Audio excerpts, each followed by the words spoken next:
I did not understand the danger we faced until I was much older. I had never heard of apostates or maleficarum. What exactly is an apostate? You do not know? The zealots use that word for any magic they do not control. The chantry sees any mages not leashed to the circle of magi as apostates, and apostates could become maleficarum, evil mages that resort to blood magic and become demon-enslaved abominations. It may even be true, still, those of us who prefer freedom see no reason to submit.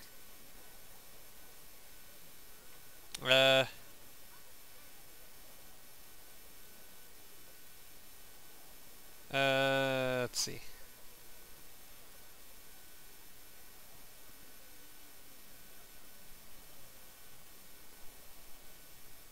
I agree completely.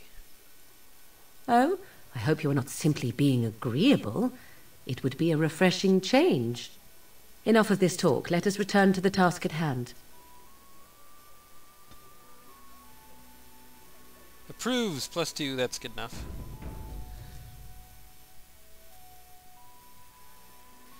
We were doing so well, and then I had to reload.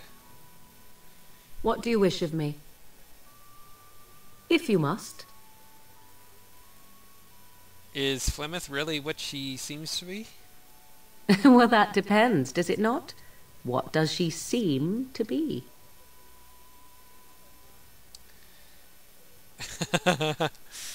A powerful Maleficar? You mean, is she truly the Flemeth of legend and story? Tell me, how much do you know of the tale? The one that the chastened still tell of my mother, to frighten them into obedience.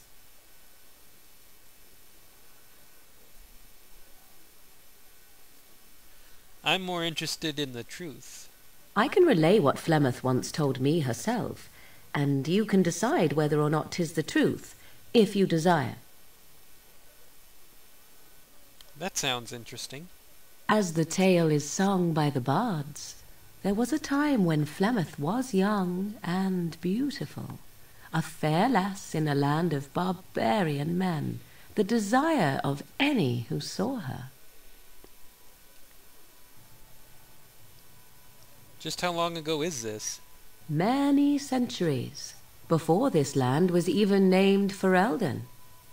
The tales say that Flemeth fell in love with Osen the bard, and fled the castle of her husband, the dread Lord Conobar, and that he swore vengeance for her infidelity. In truth, my mother claims that 'twas Osen who was her husband, and Conobar the jealous lord who looked on from afar. Lord Conobar approached young Osen and offered him wealth and power in exchange for his lovely wife, and Osen agreed.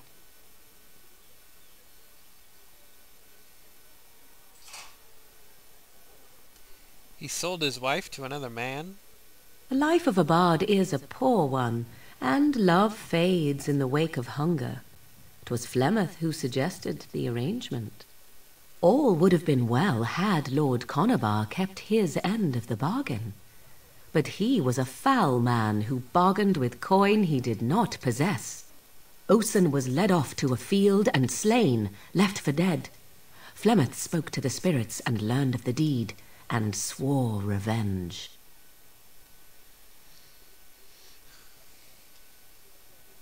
So she truly loved Osen, then?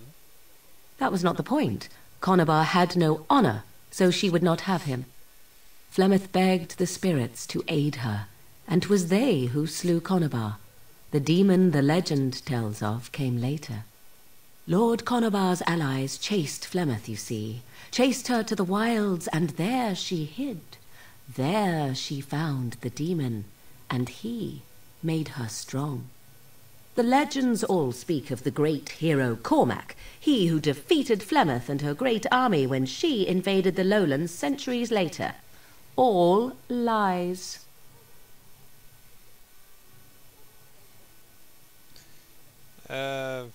Which? She never invaded, or he never defeated her? The truth of the matter is that there was never an invasion. As Flemeth tells it, the Chastened never raised an army under her banner, and she never fought with any warrior named Cormac. Cormac led a brutal civil war against his own people, and later claimed it was to vanquish evil that had taken root amongst the lords. Thus, he was hailed a hero. Flemeth was only attached to the legend much later.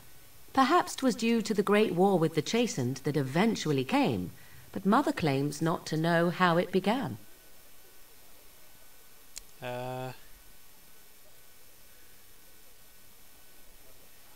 Do you believe her version? I do not believe everything that Flemeth claims. Oft it seems her bitterness has coloured her memories. But on the whole, yes, I believe this tale, if not all. How is it that Flemeth has survived for so long? The demon within her has transformed her into something else. An abomination, perhaps some would say. I know not. I only know my mother is clever, and she is part of the wilds as it is part of her. But she is no immortal. She bleeds. A blade in her heart would kill her like any other, were it lucky enough to find her. The legend tells of Flemeth having many daughters. You ask if I have sisters. I have asked of this myself. The stories tell of many witches of the wilds after all, not just the one, and these tales existed long before I did. Flemeth refuses to speak of other daughters, if they existed, so should I believe I am her first? I doubt that too. Why would she refuse to speak of them? The Chastened tell of a falling out between Flemeth and her daughters. They say that one day she hunted them all through the wilds and ate their hearts. It may be true. I have never seen another witch or heard of one. Perhaps one day Flemeth will eat my heart as well. You? Aren't abominations usually insane horrors? How often is this usually? Always? If not always, then when is it not true? There are more things in this world and the next than you or I could ever hope to understand. What Flemeth became is a mystery. I suspect even to her. An interesting story, thank you. Flemeth tells it with far more embellishment than I, but you are welcome. Dare I ask of your own mother? Few are abominations of legend, 'tis true, but I find myself curious nevertheless.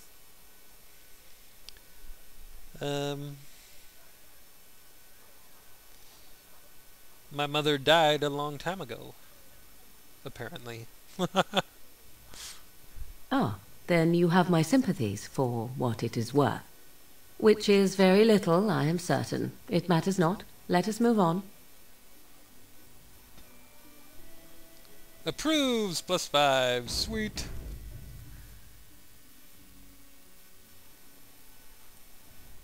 What do you wish of me? If you must. Can you teach others to become shapeshifters? I cannot teach you, no, but any other mages that cared to learn, yes, I could do that. Send whoever you wish my way, and I shall teach them what I can in the camp, provided they possess the will to even make the attempt. Okay, so that's basically unlocking the shapeshifter specialization for mages. I already had it unlocked, but I did that anyway. And asking Alistair about training for Templars does the same thing for the Templar specialization for warriors. Eventually he will offer to train people, which is just again unlocking the specialization. So anyways, we're pretty much done with dialogue now, finally. Like a movie and a half later. I'm not talking about a YouTube video and a half later. I'm talking about like a whole 2-hour movie later. We're done with a bunch of dialogue. Anyways, we just stepped foot into the outskirts of Lothering, which is over that way. Next time, we will continue onwards and see what's up with Lothering, see what's going on. Work through a few quests, I'm sure, meet a few new people, all that good stuff. But I've spent enough time for now. with this game, I believe. Hopefully it's filled your guys' curiosity for more Dragon Age Origins videos, so let's make a permanent save.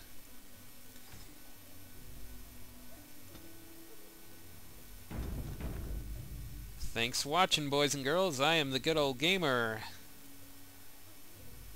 Hope to see you again with this game or another game soon. But bye for now.